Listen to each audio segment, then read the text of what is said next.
Swadharma Jnana Vairagya Sadhya Bhaktyeka Gocharaha Narayana Parambrahma Gita Shastre Samiritaha.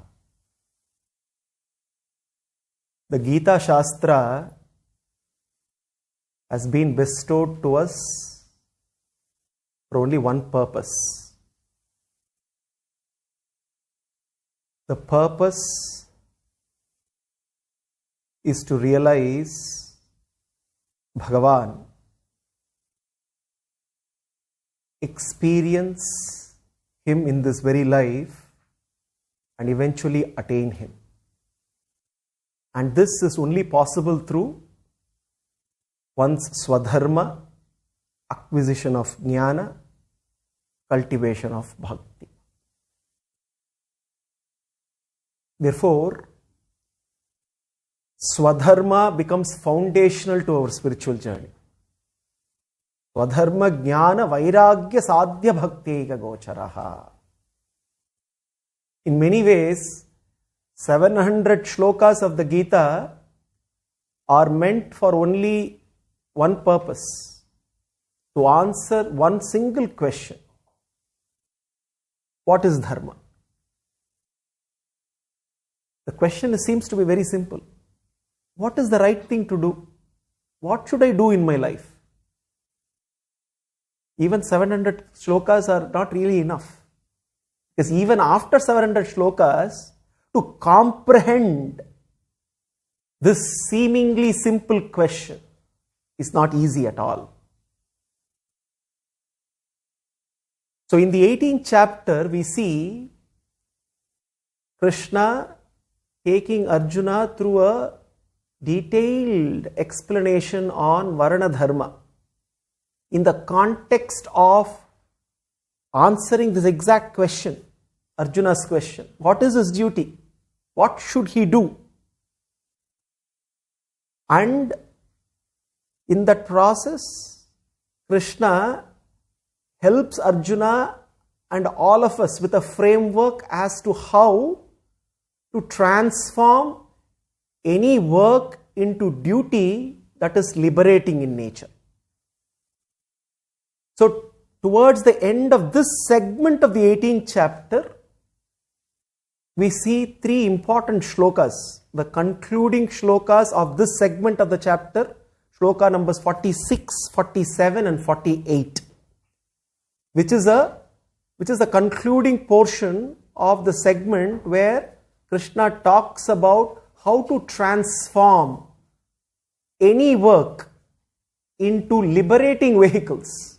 Our work becomes a vehicle for liberation.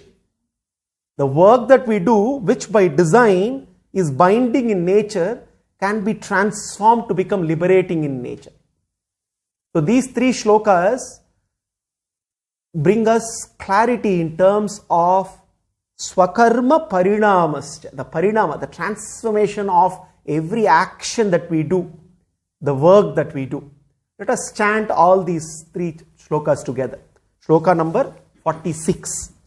Yatha pravrittir bhutanam yena sarvamidam tatam swakarmana tamabhyarcha siddhim vindati manavaha shreyan swadharmo vigunaha paradharma swanushtitat swabhavaniyatam karma kurvannapnoti kilbhisham sahajam karma kaunteya sadoshamapi natyajet sarvarambhahi doshena dhumenagnirivatpatah. We will take up Shloka 48 first, because Krishna takes up the most difficult part of convincing Arjuna here. This also raises a debate on the black and white of morality. Krishna, with a very beautiful analogy, a metaphor, explains to Arjuna why he must take up work that seems painful. For us, many a times, the duties that we do come with some pain, some distress, some unpleasantness. There could be fallouts which are unavoidable. Here Krishna uses the word dosha, fault, blemish. Dosha can also here could be understood chances for blameworthiness. Krishna says, Sahajam karma kaunteya sadosham apinatyajet. Hey Arjuna, any work that comes naturally to you based on your swabhava, the work that you do, the duty that you do, also comes with its own faults, with its own imperfections. Sadosham api natyajet. Just because it comes with some imperfections, some faults, it cannot be renounced. It cannot be given up. Hey Arjuna, you must still continue to do your duty which is ordained, which is as per your swabhava. And he gives a beautiful example. He says, Sarvarambahi doshena dhumenagri. He says, fire always comes with smoke. It is impossible to separate fire from smoke. The fire is very auspicious. We need fire to do our Vaidika karmas, yagas, yajnas. We need fire to cook. We need fire for warmth. Now, whether we like it or not, fire comes with smoke. Just because fire comes with smoke, we cannot give up fire. We have to deal with fire and tolerate smoke. So Krishna says, hey Arjuna, just like how you have to deal with managing and using fire while tolerating smoke, the work that you do, the duty that you need to perform, if it is like fire, there are going to be doshas like smoke that will come along with it, whether you like it or not. This is to answer Arjuna's question. As a Kshatriya, he is engaging in a war which is going to have consequences that are not pleasant at all. Arjuna was troubled. So Krishna says, any duty that you do will have its own unpleasantness, its own fallouts. You need to learn how to forgive the unavoidable. You have to learn to forgive the unavoidable, but you also need to learn to avoid the unforgivable. Both are equally important. You have to learn to forgive the unavoidable. Hey Arjuna, when you are a warrior in the battlefield, there are going to be unavoidable consequences. But as a Kshatriya, as a warrior fighting the war for Dharma, you cannot be swayed by the consequences which are beyond your control. Your duty is to engage in warfare. The consequences are unavoidable, beyond your control. But there is also a caveat here. Arjuna, you are engaging in a war which is righteous. You are fighting for Dharma. Therefore, always when we have this discussion on Dharma, concessions are always given. There are always emergencies where means can justify ends. Killing, engaging in warfare for a Kshatriya is the means. The means can be justified in emergencies. If Dharma has to be established to overcome adharma, This is an extraordinary situation. This is an extreme situation. Therefore, the means can be justified. However, you must avoid what is unforgivable, which means you cannot engage in an adharmic war. You cannot, in the name of doing your duty, engage in immorality. That is not accepted by Dharma. You cannot take it for granted. You cannot make exceptions the norm. No. For us, whenever an exception is given, over a period of time, that exception becomes the norm. This is both the boon and the bane of the Dharma. Because always there are some exceptions given. In these cases, when there is an emergency, yes, you can adopt certain means which could potentially have a fallout, an unpalatable, unpleasant fallout. However, those exceptions cannot become the norm. Therefore, Arjuna is clearly told, hey Arjuna, you do not need to be worried about the unpalatable consequences of any war. It's like a judge, when he sentences a killer to punishment, is a judge also considered a killer? The judge is giving a capital punishment to a killer. A judge is doing his duty based on righteousness, based on available evidences. A judge is engaged in the performance of his duty. If the judge starts worrying about the unpleasant fallout of his judgment, then a judge cannot do his duty. Every duty will have its own unpleasant fallouts. Dosha here, sadosham apinatyajet, Krishna says. Sadosha, every work which is born naturally to you. The first line, sahajam karma kaunteya, sahajam karma. Sahajam karma is karma which is based on your swabhava.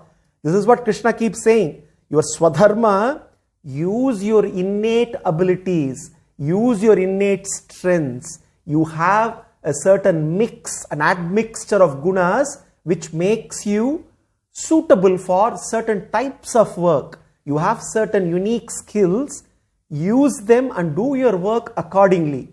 And in that process, everything that you do is subject to certain doshas. It is not just like how fire always comes with smoke. There are going to be defects, and one must rise above this and continue to perform one's duty as long as one is doing the duty in the spirit of serving Krishna, in the spirit of standing by Dharma, in the spirit of protecting Dharma. The fallout that is unavoidable should not be the criteria to decide whether one must engage in performing the duty or not. A surgeon who is engaged in performing surgery has to undergo a lot of unpleasantness. The patient is subject to a lot of pain. Now the surgeon cannot be processing the thoughts where I am causing a lot of pain to the patient and therefore I must not engage in surgery. Surgery is necessary in order for protecting the patient eventually. Therefore, every work that is done comes with some dosha, some blemish, some cause for blameworthiness. Just because we may be blamed for an unavoidable fallout, we cannot walk away from doing the duty. This is answering Arjuna's question in terms of why must he stay on the battlefield and continue to perform his duty. So Krishna makes the case for why Arjuna must continue with the duty of being a warrior even if it is painful. And Krishna says, how can you continue to do your duty even if there is unpleasantness there? Only when it is done with a spirit of worship. Yatha pravrittir bhutanam ena sarvamidam tatam svakarmanam tamabhyarcha siddhim vindati manavaha. This is one of the most profound shlokas of the Gita. It gives us the formula for successful successfully performing our duties. Krishna says, Yatah pravrittir bhutanam yena sarvam idam tatam. Swakarmana tam abhyarcha siddhim vindati manavaha. Yatah pravritti bhutanam. From whom all these living entities emanate. Yatah pravrittir bhutana. Yena sarvam idam tatam. The one who pervades everything that is created, this entire creation. Yena sarvam idam tatam. Vakarmana tam abhyarcha. Tam abhyarcha. Abhyarcha, worship. Worship him. Who? Worship who? Who should we worship is the question. We must all worship. Who should we worship? The moment we know who we should worship, the answer why we must worship also becomes clear. Knowing who, the why also becomes clear. This is the beauty. Because knowing him, immediately we get the answer as to why we must also worship. Who we must worship? Tam abhyarcha. Who is to be worshipped? The one from whom everything emanates. Who is the source of everything? Yata pravrittir bhutanam. The source of all sources. Yena sarvam idam tatam. All pervading. The one who is the cause of all causes and one who pervades everything, this entire creation, he must be worshipped. He alone must be worshipped. And how do we worship is the question. There are different ways of worshipping him. When we say worship, when we say even bhakti, we only have a limited understanding of that worship or limited understanding of bhakti. Here Krishna gives us an expansive perspective. How bhakti can permeate our entire life and living. We all compartmentalize things in our life and we put in one compartment bhakti. Doing worshipping Bhagavan is in one compartment. Doing our household chores in another compartment. Doing our professional activities in another compartment. Doing our social activities in another compartment. By nature, we compartmentalize all our actions and activities. Compartmentalize our life and living. In this shloka, Krishna says, there is no need to compartmentalize at all because bhakti permeates each and every sphere of our life and living. The moment we realize that we have to worship the one who is the source and who pervades everything. The moment we realize that he pervades everything, which means we are constantly engaging with him, whether we realize it or not. There are two important points here Krishna raises. Yata pravrittir bhutanam. He is the source, which means he is the transcendental supreme who is distinct and different from the world. The one who needs to be served. The all attractive person who needs to be served and loved. At the same time, yena sarvam idam tatam. That transcendental supreme who is the source also permeates everything that he has created, pervades everything that is created, which means there is no way that we can stop engaging with him. We are never disconnected from him. We are never independent of him. So, everything that we do is a process of engaging with him whether we realize it or not. So, therefore, worshipping him, worshipping Krishna, now the imperative, swakarmana, Krishna says. The question, tamabhyarcha, he needs to be worshipped. Immediately, the question that we ask, we also try to worship him once, twice, maybe thrice a day, whenever we get time. But how do we ensure, how do we lead a life where our life becomes a worship, our life becomes a prayer? No, it's important that we pray, but it is more important that we transform our lives to become prayerful. So which means bhakti should permeate everything that we do. So how do we do that? Now, when we seek Krishna, when we seek Him in the privacy of our heart and our mind, we are actually realizing that the life's purpose and focus is the transcendental supreme, the one who is all attractive, the source of all beauty, the source of all power. Now, seeking Him in the privacy of our heart and mind helps us to realize what is life's purpose and goal. Now, we can also seek Him in the actions that we do. This is what Krishna says.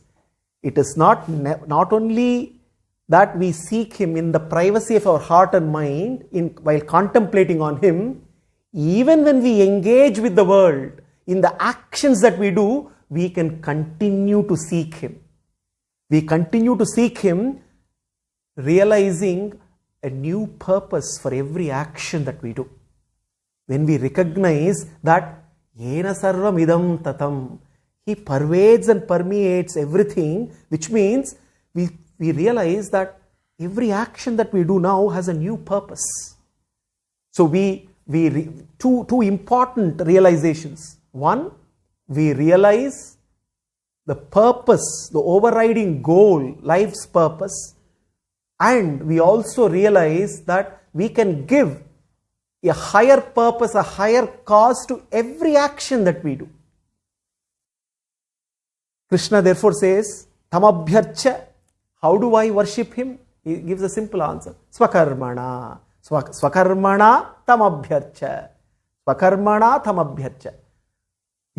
One can worship Him by work, by doing one's duty. There is a statement that is very, very popular. Work is worship. Now, work is worship is a very partial statement. All work cannot be worship. So work is worship is partial. Work can become worship. Work can be transformed into worship. And how can we transform the work that we do into worship, the duty that we do into worship? When we realize two important things. Yata pravritti bhutanam yena sarvamidam tatam. Which means we can engage with the world, do all our actions, do our duties, and in the process of doing our duties, we can worship Him. This is a very, very important message that Arjuna is being told by Krishna, because Arjuna's overriding concern was this compartmentalization. I can only achieve siddhi, perfection, when I walk away from the battlefield, when I walk away from not doing my duty. Krishna is clearly classifying siddhim vindati manavaha. Siddhi, the perfection, is achieved only when you engage with the world. Nakarmana manarambham naishkarmyam purusoshnute nacha siddhim avapnoti siddhim. Krishna says, by walking away from not doing your duty, you cannot reach naishkarmya. Naishkarmya is a beautiful word, actionlessness. We cannot reach the stage of actionlessness by stopping to act, Krishna says. Very, very interesting statement. We think we can reach actionlessness only when we stop acting, only when we stop doing actions. On the contrary, only when we continue to do actions, Krishna says you can actually reach a state of actionlessness. But what kind of actions, how do you do actions is the question. Yata pravritti bhutanam yena sarvamidam tatam swakarmana tamabhyarcha. Action that becomes a form of a worship. When it becomes a form of a worship. Now, how can swakarmana tamabhyarcha? How can work become a form of worship? There are three things that we need to do in order to transform work into worship. Any work that we do, any duty that we do, essentially is bringing all the resources together. Any work is nothing but activity performed by bringing all the resources available to us. When we talk about resources, there are two kinds of resources available. Internal resources, external resources. Our body is a resource. Our mind is a resource. Our intellect is a resource. The abilities that we have are resources. And everything that we use in the world is a resource. So therefore, when we look at all these resources with which we do our duties, the first thing is to look at all these resources as Krishna's gifts. Every resource becomes Krishna's gift to us, including our abilities. Every ability that we have is like a river flowing through us. This is very important to recognize this fact. Our abilities are like rivers that flow through us. Why is this analogy very appropriate? Because when we realize that our abilities are rivers that flow through us, which means we are only channels for those abilities, not the sources for those abilities. Rasoham apsu kaunteya prabhasmi sashisuryayoho pranavaha sarvavedeshu sabdhakke paurusham nrishu, Krishna says. Paurusham nrishu. Every ability is nothing but manifestation of Krishna in us. So the moment we realize this, our abilities are not our abilities. They are His sparks that are flowing through us. We become channels for these rivers. The source is Krishna. We are only channels of the ability. So the first fact that we need to constantly be aware of is all these resources, including our abilities, are gifts that we are bestowed with. 2, all these resources are indicators of the source. Every resource points to its source. Every resource that we use, just imagine for a moment, if the ability that manifests through us can be so very magical, it's just a spark. If a spark can create that magic, how can the source, how magical that experience of that source can be? If a resource we use to get our work done, if that resource we consider it so very powerful, and if it is only a spark of limitless power of the source, how much can we get done when we surrender to the source through the resources that we use? So the second thing that we constantly need to be aware of, that every resource is a pointer to the source. The first is every resource is a gift that we have. The third, most important, is every resource is ways and means to reach the source. Because the resources have been given to us to be used for only one purpose, to eventually reach Krishna. If that doesn't happen, then we are not using the resources optimally. Every resource that is given right from this body, internal resources and external resources, are meant for only one purpose. They have to become ways and means of reaching Krishna, attaining Him. Until then, we have not fully utilized the resources that have been given to us. So, when we constantly operate rooted in this awareness that every resource is a gift, every resource is an indicator to the source, every resource is ways and means to reach the source, then swakarmanam tamabhyarcha. The work that we do transforms into worship. Siddhim vindati manavaha. Siddhim. This siddhi is to be understood clearly. Siddhim vindati manavaha. One attains siddhi, one achieves perfection, Krishna says. What is this perfection Krishna is talking about? Siddhim vindati. The perfection of life eventually is to fulfill the mission of life. Now, the perfection and the purpose of Dharma is not only to fall in line with the laws of Dharma,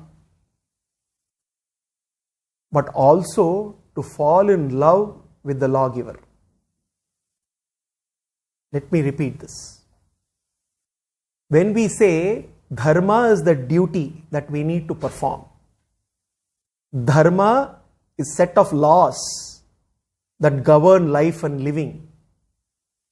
Now, the perfection of Dharma, the purpose and perfection of Dharma obviously is to abide by the laws, to fall in line with the laws of Dharma, the laws that govern this universe, no doubt. But we cannot just stop there. Falling in line with the laws is important, but that should lead to falling in love with the lawgiver. That is why Swadharma Jnana Vairagya Sadhya Bhakti Gocharaha. Falling in love with the lawgiver is the ultimate goal. Let's take this, our famous analogy always of, driving. Just for a moment, imagine that a father gifts a son a car. And this father is also the ruler of the land. And he is the one who sets all the laws. The laws are as to, on the roads and everything that governs the workings of the roads and driving. And then the son has been given a beautiful car so that he can drive. Now, the purpose and perfection of driving for the son is not just to fall in line with the laws of driving, right? Okay, he is maintaining his speed limit, he is stopping at the signal, green, red, everything, he is doing all the right things. But that is not the purpose for which the son has been given a beautiful car. No, this loving father not only gives a beautiful car, he gives a beautiful luxurious car and fills the car with petrol that is needed, unending supply of petrol. Also teaches the son with all the laws, the do's, the don'ts, also gives him a map. Now if the son obediently goes around driving but only keeps in line with the law, he is not really achieved the perfection of driving. That is not perfect. The perfection of driving is achieved when the son falls in love with the father who has gifted him the car, taught him the rules of the game, taught him to drive, gave him the map, and eventually falling in with love, the son has to have the longing to eventually reach his father and be united with him in love. So therefore, Swakarmanam tamabhyarcha, worship transforming into work, siddhim vindati manavaha. It becomes siddhi, it becomes perfection only when we realize that yes, we need to perform karma yoga, we need to perform actions that are selfless, contributory in nature, based on goodness, based on dharma, based on morality, based on values. All this is important, but all of this is what?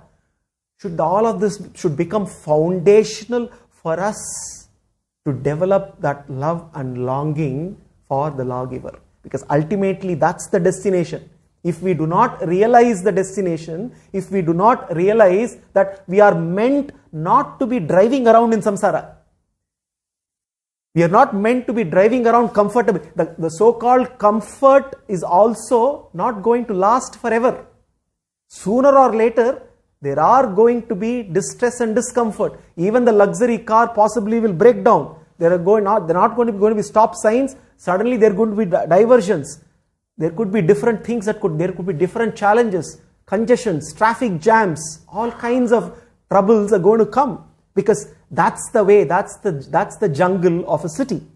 Similarly, whether we like it or not, we may think it's very comfortable in samsara, but we cannot just settle in a comfort zone. Just the answer to the question as to if I'm just good, is it enough? No, I am law abiding, I am very value based and I do all good. Is that enough? It is definitely not, it is necessary but not sufficient. It is necessary, no doubt, because it is foundational. It is not sufficient. Why? Because ultimately, we have no business in samsara. Ultimately, we do not belong here. We belong somewhere. We need to go to where we belong eventually. So, swakarmana tamabhyarcha siddhim vindati manavaha. Siddhi. Hey Arjuna, that perfection you can only achieve, only you can attain that one perfection by worshipping me through the work that you do, and in the process, every work that you do, you must realize that you are actually only seeking me. That is real worship. So therefore now it's clear. The imperative of worshipping Krishna all the time becomes very clear to us with an expansive perspective, with an all-inclusive perspective of yata pravritti bhutanam yena sarvamidam tatam. No, with this perspective, it becomes very clear that we can continue to, the world is given, we are in this world only for one purpose, not to walk away from it, to engage with it, engage with the world, to progress spiritually, but engaging materially as well. Engage materially, progress spiritually. Bringing spiritual and material, make them cumulative and not competitive. Material and spiritual need not be competitive. They can become cumulative. Engage with the world, do the actions, engage in performing one's duty. Start by doing one's duty based on one's swabhava, which we have discussed in detail through the discussion on the Varna Dharma. And in that process, one gets elevated. And the purpose of getting elevated is to actually look up to Krishna and cultivate that sense of belongingness to Him. And this sense of belongingness to Him can be cultivated through performing any duty, irrespective of the nature of the duty. Therefore, Krishna says, Hey Arjuna, Shreyan Swadharmo Vigunaha, Paravadharmat Swanushtithat. Paradharmat Swanushtithat, he says. Shreyan Swadharmo Vigunaha, he says. Even if performing your own duty comes with faults, Vigunaha, there are many ways to understand Vigunaha. Filled with faults, filled with defects, need not be perfect. We all definitely aim for perfection, but in our spiritual journeys, perfection is not going to happen instantaneously. After all, this is a journey towards perfection. Now, the purpose of our journey should not be perfection, should be absorption in Krishna. If we are aiming for perfection, it will always elude us. If our aim is perfection, it will always elude us. It's not easy at all. But if we aim for absorption in Krishna, that absorption in Krishna will give us perfection. That is why when the work is transformed into worship, which means we are absorbed in Krishna, any duty that we do, we are absorbed in Krishna, that absorption in Krishna will bring us perfection in everything that we do. And in that process, even if the swadharma, the duty that is ordained to us, is vigunaha, the duty that is viguna, even if it comes with faults, comes with imperfections, Krishna says, do not focus too much on the imperfections of the duty that you do. It is better to do your swadharma with some imperfections rather than trying to do paradharma and failing eventually in that process. Way back in the 3rd chapter, the same thing was taken up. There, Krishna was actually warning Arjuna. He was saying, Swadharmo nigunam shreha paradharmat bhayavaha, he says. He warns Arjuna. Here, he is not warning Arjuna, he is actually reassuring and comforting Arjuna. Because here he says, Swabhava niyata karma. Arjuna, Swabhava niyata karma. The niyata karma, the karma that is ordained to you based on your swabhava, that kurvannapnoti kilbishaihi. If you continue to do that karma which is based on your swabhava, you will not incur sin whatsoever. So therefore, continue. In the 3rd chapter, there was 2 reasons why Krishna made this statement. Shreyan swadharmo vigunaha paradharmat swanushtitaha. There the context was also to tell Arjuna that, hey Arjuna, Karma Yoga is what is applicable to you. Lokesmin dvidanishta puraprokta maya nagha. No. Jnana yogena sankhyanam karma yogena yogina. Only the Sankhyas, those who are contemplative, there are only few people who are fit enough to follow the path of Jnana Yoga. Arjuna, you definitely are not fit for Jnana Yoga. Karma Yogena Yoginam. You must perform Karma Yoga. You must do your duty. You cannot escape. There are only few who are qualified. So in that context, he says Swadharma, Paradharma. Swadharma to Arjuna is Karma Yoga. Paradharma to Arjuna is Jnana Yoga. So therefore, in that context, in 3rd chapter, Krishna clearly warns Arjuna that if he ventures to do something which is not in line with his swabhava, he will fail. Here Krishna is reassuring Arjuna. Hey Arjuna, swabhava niyata karma. Niyata karma. Niyata means that which is ordained. The niyata, there are karmas that are ordained as per our swabhava. And when we align the duty, the work that we do as per our swabhava, as per our nature, then the work that we do will elevate us. And in that process of getting elevated, we can transform the work into worship.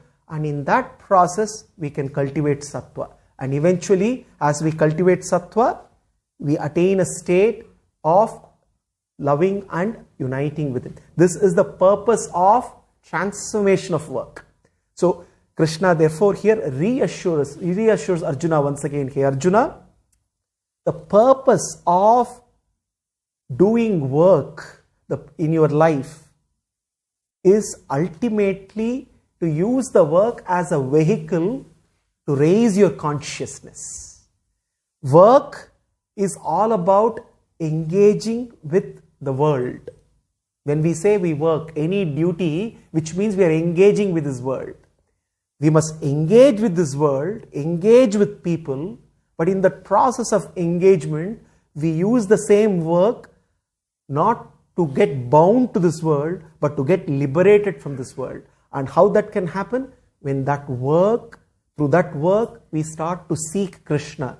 Because we know that the work that we do is also permeated by Krishna. The resources that we use, the abilities that we deploy, everything. Because yena sarvam idam tatam. Which means when we do a duty, we are actually engaging with Krishna. Any duty that we do is actually a joint engagement with Krishna. Now, this awareness, this change in our perspective gives a new meaning to every work that we do. Any mundane work, when we are cooking, we are not only cooking for Krishna, we are cooking together with Krishna. When we are doing a sales pitch as a salesman, the work that we do, we are actually engaging with Krishna. And any type of work that we do in the office, any type of the work that we do in a social setting, we see that we are in a way seeking Him and raising our consciousness to love Him more and more and more. Which means what we can, when we reflect on all the work that we do, the duties that we do, as long as our love for Krishna keeps increasing, we know that we are on the right track, irrespective of the nature of our work. That is why Krishna classified work based on varnas. He was not giving gradation to the nature of work. The karma, the occupation, can be anything. There is no gradation to the occupation. Where is the gradation? The gradation in the love for Krishna. As the love for Krishna keeps increasing through whatever work that we do, we know that we are not only on the right track, we are heading towards the right destination. Thus, with his exposition on Varna Dharma and transformation of work, Swakarma Parinamascha. The Parinama, how do we transform every work that we do into worship? Krishna concludes this very important segment in the 18th chapter which covers in detail the art and science of right actions. Sarvam Sri Krishna Arpanamastu.